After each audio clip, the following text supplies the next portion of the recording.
So this is our fabricating area.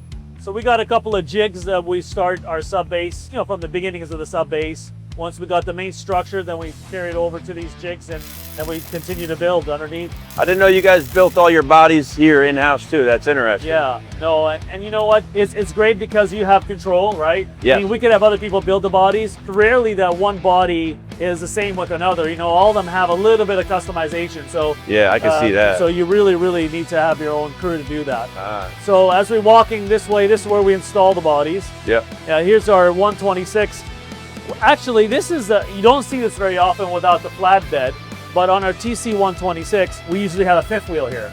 Yeah. You know, and So you can trailer. we get your trailer, and then we put the removable flatbed on the pockets, right? Ah, okay. So a lot of times you'll see a flatbed on a TC-126, but you don't realize that you could have a Underneath. you know. So you build trucks like this where they could be versatile, where you can run it with a Yeah. deck, and you can take the deck off and then tow a trailer and then put the deck back on later. Exactly, exactly. Very cool. So, you know, some states like Michigan, where they're very generous with their load laws, they can pull like a 4-axle trailer, like a dump trailer. Right. So you go on site, you cut the tree, and you load it straight into the dump. The Storm is awesome because we really set it up that you can just be, you know, self-sustaining, right? You go to storm, you don't have your hotels, you don't have food, you don't have power. Yeah. So Still do your own you thing. still own thing for like 2-3 days. That's really cool. Yeah.